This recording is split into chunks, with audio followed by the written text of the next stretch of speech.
My Cobra has problems, and today we're going to attempt to fix some of it. Let's get it.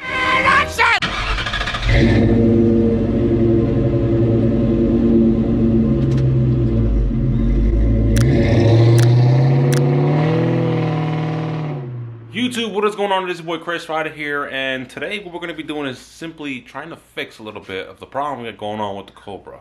And one of those problems is it's hard to start.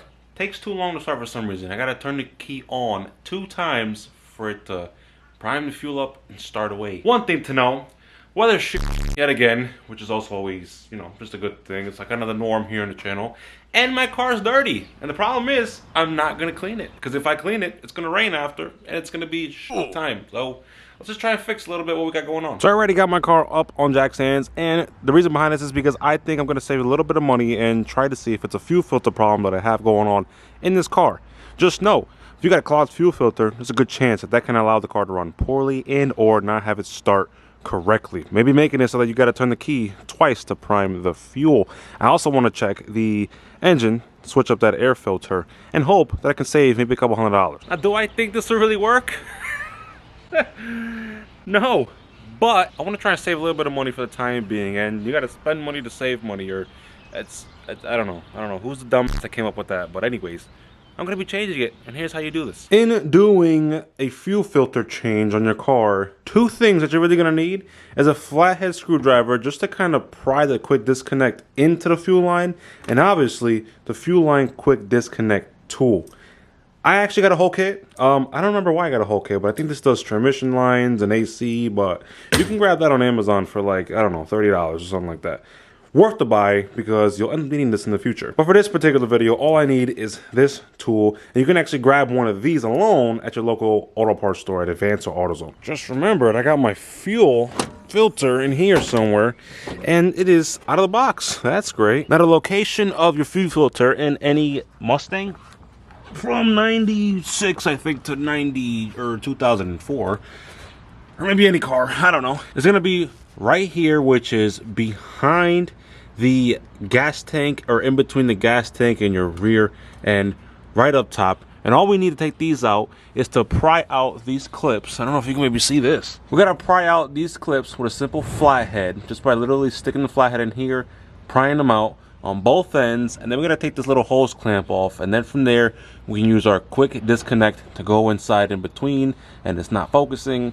Great.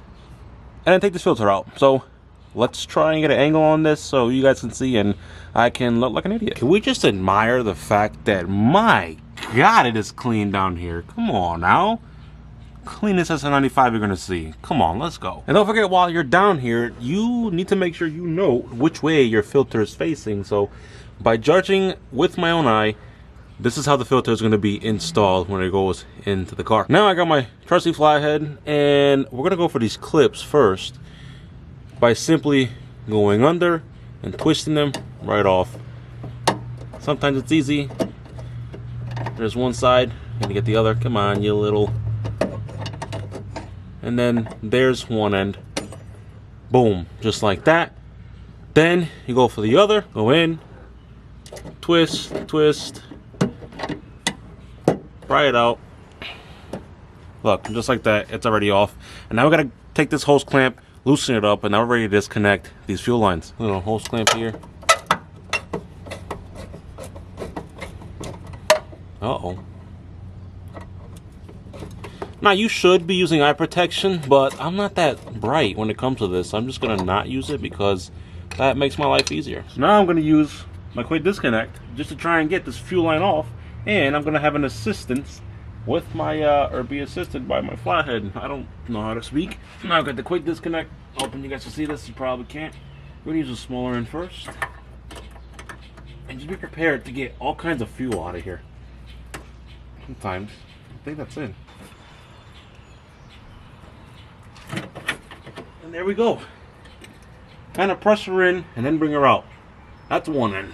I'm fully prepared to take fuel in my face. Oh, there's a lot of gas coming out. Oh yeah, it smells like 93. I literally have the fuel disconnected.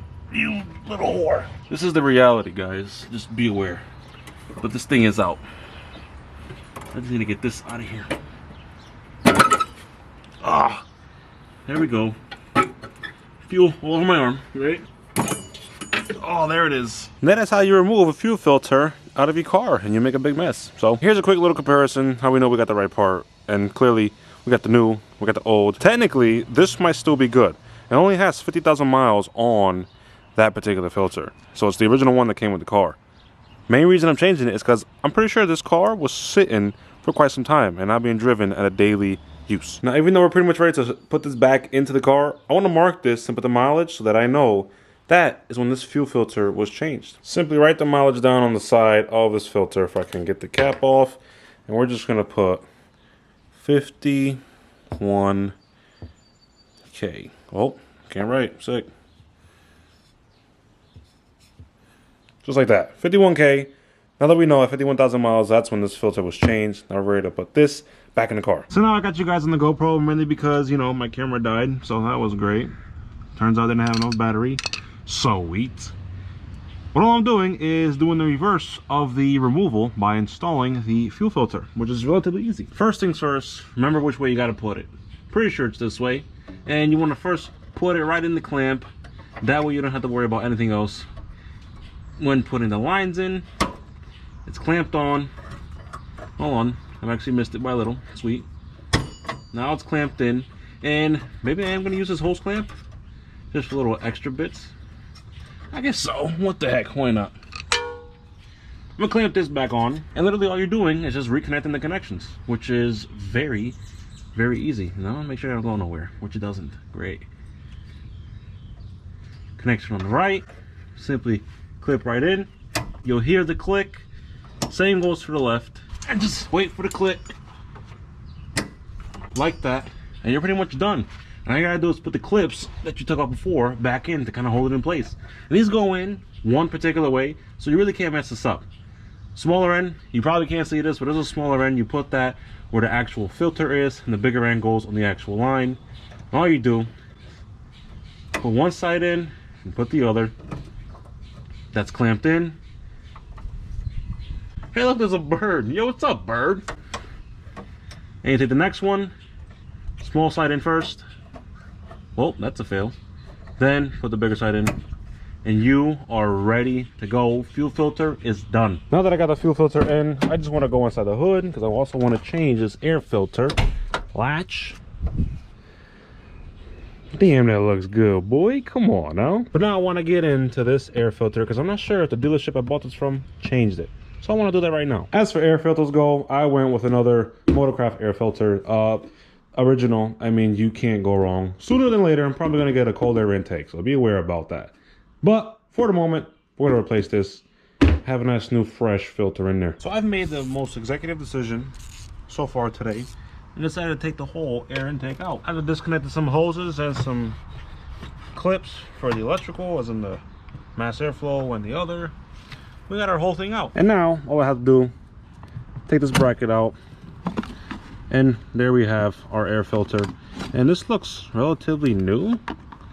Looks like a Fram though, dog. Why do these guys keep putting Fram products in cars? I don't get it. I really don't. Here's our Fram that I could just, you know, eat out of my life. That's dirty. And now we are ready to put our Motorcraft by simply sliding her in. And that's that installation as well.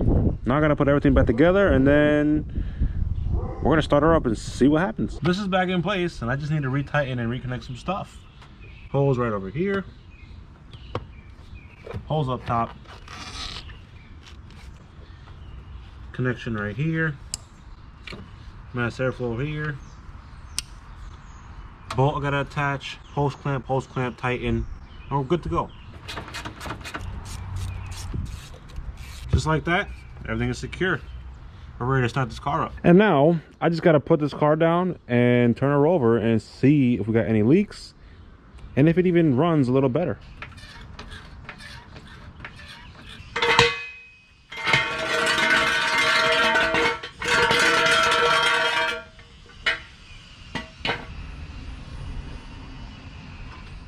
And now I might still have to prime this just to get the fuel inside that new filter, but I'm hoping to do it just one time.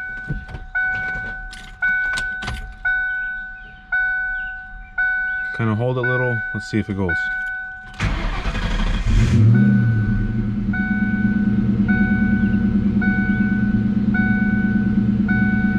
that's actually really interesting. So far, that's better. Usually it takes 2 turns of the on position for the key in order for that to start up. So that's really interesting. I'm not sure if I fixed the problem right now. I'm gonna find out soon enough, maybe in another week. Don't forget to still also check up under the car, because you're gonna really need to see if you got any leaks. And I ain't seeing nothing, so we seem to be a-okay up down here. So I mean, the car started up.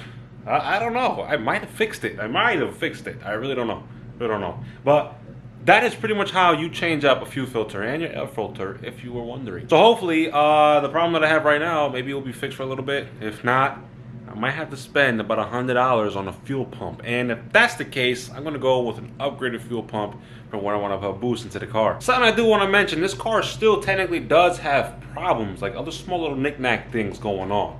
I gotta take care of the turn signal light switch handle thing, you know, because that I'm having an issue with that. And I also got to change up the window regulator. That's going to be a big job. So hopefully I get those parts in soon and I'm able to show you guys how to replace those. And with that being said, if you guys found this particular video enjoyable and helpful in any kind of way, be sure to leave a like. And don't forget for your boy to see more of me, be sure to smash the subscribe button and as well as ring that notification bell.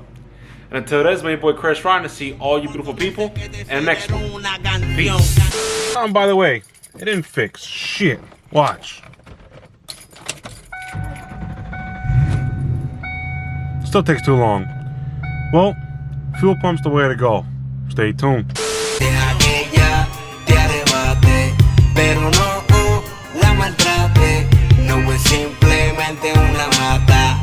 Préndele, cacha y sube para la nube. Deja que ella te arrebate, pero no la maltrate. No es simplemente una mata. Préndele, cacha y sube para la nube.